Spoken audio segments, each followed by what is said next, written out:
자, 이 노래를 듣고 지금이 쉬는 시간인가?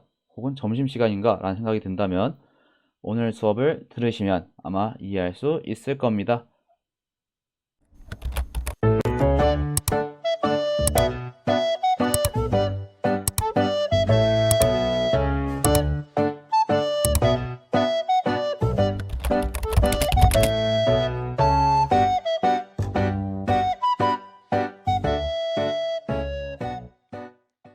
자, 오늘은 지난 시간에 이어서 우리 몸의 각 구성 요소들을 한번 살펴보겠습니다. 우리 몸은 아주 작게는 세포, 조직, 기관, 그리고 기관들이 모인 기관계통이라는 것으로 이루어져 있어요.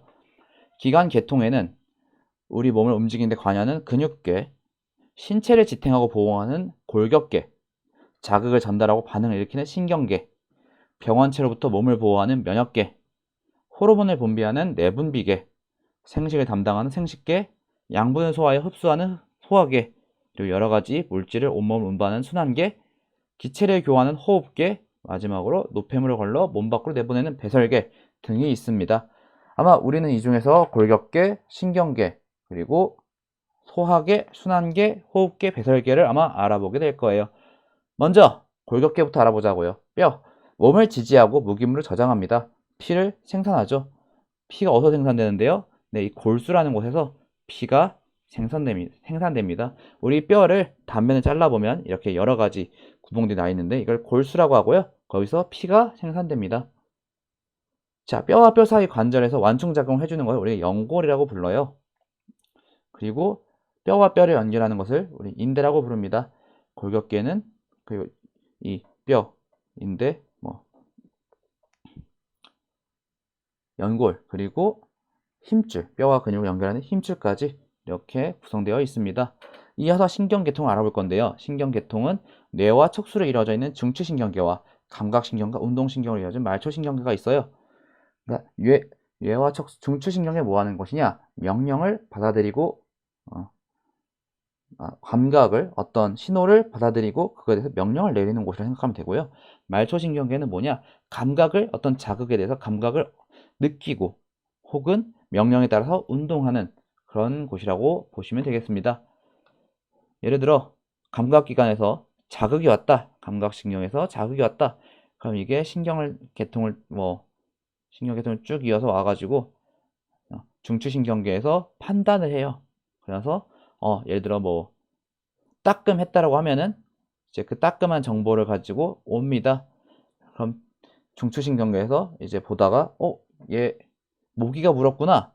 모기를 잡아야겠다 하면 이제 그 모기를 잡아야겠다는 명령을 운동신경을 통해서 운동기관에 보내요. 운동기관은 움직여서 이제 잡는 것이죠. 모기를 못 잡을 수도 있고. 신경계통의 가장 기본 단위는 뉴런이라는 겁니다. 뉴런, 정보를 받고 분석하고 내보내는 역할이에요. 자, 여기 신경세포체에서 가지돌기에서 다른 정보를 받고 이 정보가 쭉쭉쭉쭉 이어져서 축삭돌기를 통해 이어져서 다른 뉴런으로 이어지고 또 다른 뉴런으로 이어지고 또 다른 뉴런으로 이어지고 이러한 역할을 합니다. 신경은 중추신경계로부터 중추신경계까지 혹은 중추신경계로부터 또는 중추신경계로 정보를 전달하는 말초신경에 있는 이런 다발들을 말해요. 선생님이 줄임말을 썼는데 많이 헷갈릴 수가 있을 것 같네요. 우리 친구들 보니까. 자, 신경계에서 제일 중요한 거 우리가 알기로는 뇌라고 생각할 수 있죠. 뇌 이렇게 생겼고요. 뇌 중에서 대뇌는 의도적인 행동, 시상은 감각 정보를 전달합니다. 예를 들어 맞는 거나 보는 거나 들리는 거, 맛보는 거 등등. 중뇌는 근육의 긴장도와 자세를 유지합니다. 연수라는 것은 호흡, 혈압, 소화를 조절하는 거죠. 예를 들어서 연수를 크게 다친 사람들, 연수가 부러졌다거나, 파열됐거나, 그런 사람들 굉장히 힘든 케이스가 많죠. 손에는 감각 정보를 처리하고 신체 활동이나 균형을 조절합니다. 시상하부는 신체의 항상성, 그러니까 예를 들어서 우리가 갑자기 막 추운 곳에 가거나 추운 곳에 갈 때 그 체온을 유지하거나 혹은 우리 친구들 혈당이라는 걸 알지 모르겠지만 단 걸 잔뜩 먹었어. 잔뜩 먹고 나서도 피가 갑자기 혈당이 확 올라가는 것이 아니라 항상성, 혹은 갑자기 우리 친구가 좀 화가 확 나가지고 혈압이 올라가는데 그럴 때마다 항상성, 균형을 유지해주고 어떤 욕구를 조절해주는 역할을 합니다. 뇌의 교라는 것은 소뇌와 대뇌 사이에 정보를 전달하는 역할을 하고요. 후각을 제외한 모든 감각 정보는 시상을 거쳐서 대뇌로 전달됩니다. 후각은 바로 이어질 거예요, 아마. 선생님 기억하기로는. 자, 그래서 반응이라는 거 좀 알아볼게요. 반응은 아까 얘기했다시피 자극을 통해 중추신경계에서 어떤 자극이 오면 그 자극을 판단하고 명령을 내려서 하는 거죠. 근데 반응은 여러 가지 나눌 수 있습니다. 먼저 의식적 반응이 있어요. 대뇌 판단과 그에 따른 명령에 일어난 반응. 신호등을 봤어요. 파란색 불이네. 대뇌가 판단하고 그에 따라서 건널목 건너는 거. 아, 더워. 뭘 하면 좋을까? 그래, 부채질을 하자. 이런 것들. 공이 날아오네. 어떻게 될까? 피하겠다. 이런 것들이 의식적 반응이 돼요. 그 외에 무조건 반사라는 것이 있는데 대뇌와 관계없이 자극에 대해서 무의식적으로 나타나는 반응이에요. 이거는 대뇌까지 가지 않고 척수라는 곳에서 바로 명령을 내립니다. 위험으로부터 우리 몸을 보호하는데 중요한 역할을 하죠. 왜냐? 대뇌에서 어떠한 판단을 하는데 걸리는 시간보다 더 빨리 일어나니까요. 예를 들어서 무릎 반사. 우리 친구들 앉은 자리에서 무릎을 한번 톡 쳐보세요. 아마 그 발이 땅에 정확히 붙어있는, 완전히 붙어있는 때가 아니라면 툭 쳤을 때 무릎이 아마 자동적으로 펴질 겁니다. 굽혀있던 무릎이. 그리고 뜨거운 물이 닿았을 때, 뜨거운 물체 닿았을 때 저절로 우리는 피하게 되죠. 이게 만약에 뜨거운 물체 닿았네? 대뇌로 가, 정보가. 뜨거운 물체 단계 대뇌로 가. 어떻게 하면 좋지? 그래, 피해야겠다. 피하면은 늦을 수도 있으니까 이렇게 무조건 반사, 저절로 피하는 현상. 혹은 재채기를 하거나 하품을 하거나 딸꾹질, 침을 분비하거나 눈물이 나오거나 구토하는 것들도 다 대뇌와 관계없이 어떠한 자극에 의해서 갑자기 코가 간지러워. 애취. 뭐 목에 뭐가 갑자기 걸렸어. 구토하고 뭐 이런 것들 바로 무의식적으로 일어나는 반응들이에요. 근데 무조건 반사와 다르게 조건 반사라는 게 있어요. 과거 경험을 대뇌가 기억하고 있어서 척수를 지나는 건 아니지만, 척수에서 바로 판단 내리는 건 아니지만 대뇌에서 판단을 내리긴 하나 무의식적으로 일어나는 반응들이에요. 예를 들어서 우리 친구들이 아까 앞에서 봤던 그 코로나19 예방 수칙, 슬기로운 학교생활 영상을 보면서 점심시간인가 쉬는 시간인가 내가 영상을 잘못 들었나 뭐 이런 생각이 드는 거. 과거 경험, 계속 우리는 쉬는 시간과 점심시간 때마다 저 노래 틀어주니까 저 노래 듣기만 해도 지금 점심시간인가 보다, 쉬는 시간인가 보다, 혹은 저 노래 짜증나 라든지 너무 많이 들어서 그런 것들이 무의식적으로 나타나는 거죠. 예를 들어 신 음식을 우리가 레몬 같은 거 생각하면은 생각만 해도 침이 고이는 현상들도 있고요. 사나운 개를 보면 저 개 무서워, 저 개한테 물린 적이 있었어, 이런 경험들 대뇌가 기억하고 있어서 몸이 움츠러드는 현상, 혹은 파블로프의 실험 등이 있겠습니다. 파블로프의 실험 뭐냐, 어떻게 보면 되게 잔인한 실험인데, 파블로프라는 사람이 개를 가지고 실험한 거예요. 강아지에게 먹이를 주니까 강아지가 침을 막 잔뜩 흘리답니다. 먹이를 볼 때마다. 자, 그래서 이 사람은 어떤 걸 하느냐, 종을 울려요. 종을 울리고 종이 칠 때마다 먹이를 줘요. 종을 칠 때마다 먹이를 줘요. 그럼 이 개는 어떠한 기억을 할까요? 저 사람이, 내 주인이 종을 치네? 이 딸랑딸랑 거리는 소리가 들리면 먹이를 곧 준다는 거겠구나. 이 개는 먹이 생각하면 침이 막 고여요. 맛있는 거 생각하면. 그 나중에는 딸랑딸랑 거리는 종소리만 들어도 침이 질질질 흘러집니다. 어떠한 과거의 경험. 종소리가 들리네? 종소리가 들리면 주인이 먹이를 주네? 이러한 경험이 대뇌에 기억돼서 나중에 종소리만 들어도 먹이를 줄 거야 라는 생각에 침이 질질질 나오는, 무의식적으로. 이게 진짜 의식적으로 하는 건 아니잖아요. 종소리 들린다, 먹이 주겠지 하고 내가 침을 흘려야지, 이건 아닐 거 아니에요. 그런 무의식적인 반응들을 조건 반사라고 합니다. 조건 반사랑 관련된 영상이 있어서 잠깐 보고 가실게요. 자, 이번엔 소화계통을 알아볼 건데, 소화관이라고 하는 것은 입에서부터 항문까지 음식이 이어지는 관을 얘기해요. 그럼 각각 이제 어떠한 장기들이 있는지 알아보자고요. 인두는 식도와 기관지부터 입까지, 식도와 기관지부터 입까지 이 사이에 연결한 관을 말합니다. 말하자면 후두개는 음식 기관지로 들어가는 것을 예방하죠. 그러니까 만약에 우리가 사례 들거나 할 때 사례가 맨날 드는 게 아니죠. 맨날 드는 게 아닌 게 후두개로 막혀있기 때문에 기관지로 일단 음식이 들어가는 것을 막기 때문에 후두개가 단백질을 분해하고요. 음식물을 일시적으로 저장합니다. 우리 친구도 약간 좀 신기한 얘기일 수 있는데 우리 친구 배부를 때 정말 배부를 때 갑자기 우리가 초콜릿 케이크 먹을까? 후식으로 이런 생각을 하면 위가 실제로 드러나기도 한답니다. 일시적인 저장소라는 거. 이때 여기서는 미즙이라는 것이 만들어지는데요. 음식물이 위액과 섞여서 굉장히 강한 산성으로서 소화시키기 좋은 상태예요.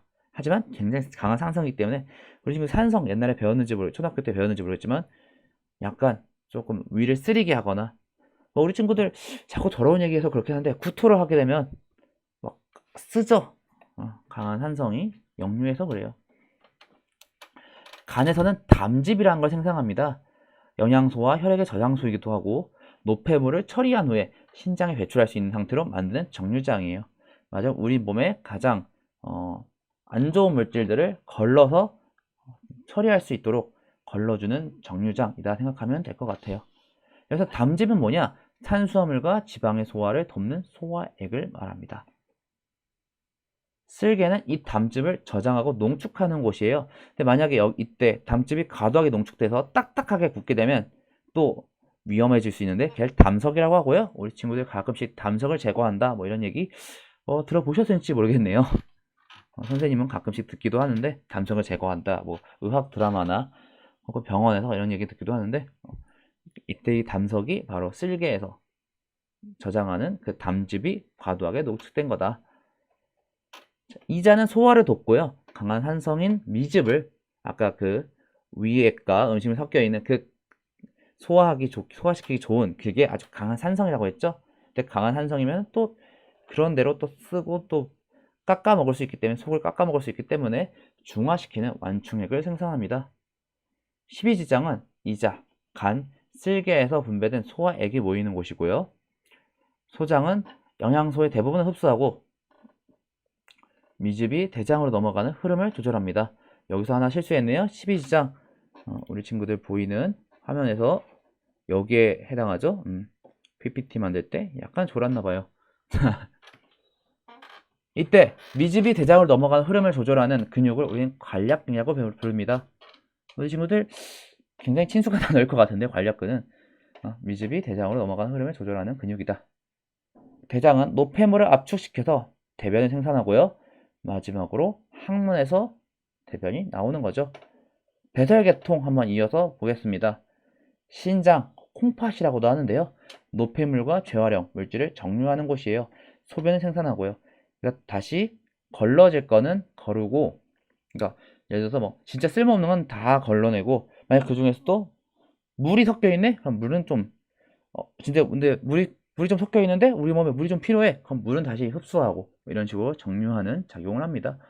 수뇨관, 방광으로 이제 소변을 운반하는 관이에요. 요소는 이제 배설하는 곳이고요. 자, 이제 더러운 얘기는 끝내고 이제 좀 다른 얘기 해봅시다. 순환계통 얘기하기 전에 먼저 혈액에 대해서 얘기해야 되는데, 혈액은 물과 단백질로 이루어지는 혈장이라는 것과 적혈구, 백혈구, 혈소판으로 이루어지는 혈구라는 것으로 이루어져 있어요. 적혈구는 산소와 이산화탄소를 수송하고요. 백혈구는 면역작용을 해요. 얘가 말하자면 우리 몸에 들어온 세균을 잡아먹어요. 혈소판은 세포 부스러기로 이루어져 있으며 혈액을 응고시키는 역할을 합니다. 그럼 이 혈액이 흐르는 혈관은 무엇이냐? 혈관은 산소와 포도당을 세포로 전달하고 이산화탄소와 노폐물을 수송하는 역할을 하는데요. 먼저 심장에서 조직으로 가는 동맥이라는 것과 조직에서 심장으로 가는 정맥이라는 것, 그리고 모세혈관이라는 게 있어요.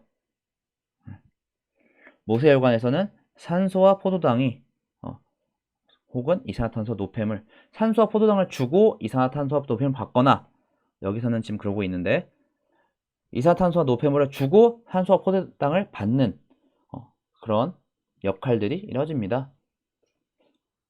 우리 친구들 저번 시간에 봤던 폐라는 것이 있죠. 폐로 신선한 산소가 들어와요. 그러면 만약에 혈관 중에서도 폐로 가는 거는 이산화탄소와 노폐물을 폐한테 줘서 내보내게 할 것이고, 또 폐로부터 산소와 포도당을 받아서 심장으로 갖고 가겠죠. 그리고 심장에서 또 이제 또 우리 몸의 구석구석, 폐 말고 다른 곳으로 이어지는 곳에서는 산소와 포도당을 세포한테 주고 또 이산화탄소 노폐물을 받을 거예요. 그런 식으로 이루어질 겁니다. 심장은 이렇게 생겼는데요. 아까 얘기했던 것처럼 정맥은 심장에서 밖으로, 동맥은 밖에서, 동맥은 심장에서 밖으로, 정맥은 밖에서 심장으로 이어지기 때문에 피의 방향, 피의 흐름이라고 할까요? 피의 흐름은 이렇게 될 거예요. 선생님, 이거 너무 헷갈려요. 정리 좀 해주세요. 하면 정리를 해드려야죠. 이렇게 우리 심장은 간단하게 하트 모양으로 그릴 수 있는데, 여기서 이 짝대기를 우리는 판막이라고 부르고요. 역류를 방지합니다. 만약에 피가 거꾸로 솟으면, 가끔씩 피가 거꾸로 솟는다는 얘기하는데, 피가 거꾸로 솟으면 정말 위험하겠죠. 심장은 이렇게 네 가지, 두 가지 방과 두 가지 실로 나눌 수 있어요. 위에 오심방, 좌심방, 아래 우심실, 좌심실 이렇게 나눌 수 있습니다. 그랬을 때 폐로 나가는 폐순환, 몸을 구석구석 왔다 갔다 하는 체순환이 있는데요.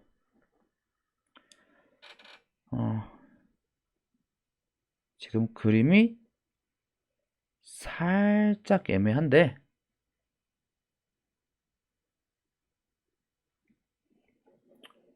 자, 폐로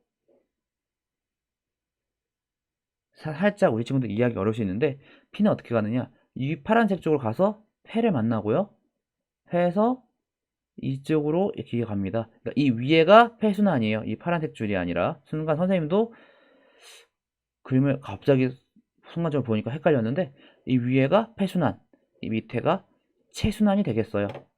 그러니까 선생님 화살표를 잘 따라와요. 자, 이 파란색 방향으로 가서 피가 폐로 갔어요. 폐에서 노폐물과 이산화탄소를 폐한테 주고 산소와 영양분을 갖고 올 거예요. 그럼 이제 이쪽으로 들어와서 슉 들어와서 몸 구석구석 갑니다. 몸 구석구석 가면서 산소와 필요한 영양분은 세포한테 주고 노폐물과 이산화탄소는 다시 받아올 거예요. 그럼 다시 여기 우심실로 들어와서 폐로 가는 거죠. 자, 그럼 여기 이 화살표, 여기 선생님이 가리키는 이쪽은 어떤 혈관이 흐르겠나요? 이어질까요? 먼저 심장에서 다른 곳으로 가는 거예요. 네. 동맥이겠죠, 일단. 그리고 폐로 갑니다. 폐동맥이 될 거예요. 그럼 여긴 반대로는 밖에서 심장으로 들어오는 정맥이 될 겁니다. 그리고 폐가 아니라 이번엔 몸으로 가는데, 그래서 체정맥이라 부르느냐? 그러진 않아요. 대정맥이라고 부릅니다. 자, 여기 폐에서 들어오네요. 정맥이 될 거고요. 폐에서 들어오기 때문에 폐정맥이라고 부릅니다. 마지막으로 여기 나가는 쪽, 심장에서 나가네요. 동맥이 되겠죠? 그리고 몸, 체가 아니라 대동맥이 될 겁니다. 자, 호흡은 무엇이냐? 우리 몸 밖의 대기와 세포 사이에 가스를 교환하는 거예요. 드디어 폐가 나왔네요. 자, 폐의 기본 단위인 폐포는 이렇게 생겼고요. 여기 보면 아까 얘기했던 모세혈관들이 막 감싸고 있는 모습들이 보여요. 여기서 노폐물과 이산화탄소, 산소, 영양분들을 주고 받을 겁니다. 자, 호흡에는 두 가지 과정이 있는데요. 먼저 공기가 들락날락하는 물리적 현상, 환기라는 것이 있습니다. 자, 이 환기를 할 때는 정말 우리 몸에 많은 장기들이 움직이는데요. 먼저 숨을 들이마실 때 사진 나와 있는 것처럼 늑골, 갈비뼈가 크게 부풀어 올라요. 앞으로 튀나와요. 그리고 폐도 크게 부풀어 오릅니다. 그리고 여기 밑에, 폐 밑에 횡격막이라는 것이 있는데, 횡격막이 내려가면서 전체적으로 폐가 부푸는, 숨을 들이마실 때는 폐가 부풀면서 갈비뼈는 커지면서 내려가고 횡격막도 내려가는. 반대로 숨을 내쉴 때는 어떻게 되느냐? 갈비뼈가 쪼그라들고 횡격막이 올라가면서 폐 역시도 쪼그라듭니다. 이러한 물리적인 작용을 통해, 그러니까 말하자면 크게 부풀었다가 작아졌다, 부풀어져서 작아졌다는 물리적 현상을 통해 일단 환기, 공기가 들락날락거리는 것이 이루어지고요. 또한 아까 얘기해봤던 폐포라는 것에서 모세혈관과 폐포 사이에 가스 교환이 이루어집니다. 자, 그래서 호흡이라는 것은 물리적으로 가스가 들락날락하는 환기와 실질적으로 가스가 교환되는 그 가스 교환을 통해서 이루어지게 됩니다. 다음 시간에 뭐 할 거냐? 우리가 지금까지 계속 알아본 게 뭐 진화에 대해서 얘기해봤고, 지질시대 얘기해봤고, 약간 뭐 쭉쭉쭉 가서 가장 마지막에 등장한 인간이라는 존재까지 우리가 이제 알게 됐어요. 근데 인간이 지구에 와서 마냥 좋은 것만 한 건 아니라는 거 우리 친구들도 알죠? 우리 지구가 인간 때문에 아프다고 합니다. 그래서 다음 시간에는 환경에 대해서 살짝 얘기하고 신재생에너지 중에 태양광 발전에 대해서 같이 한번 얘기해 볼게요. 오늘 너무나도 수고하셨습니다. 다음 시간에 뵙겠습니다.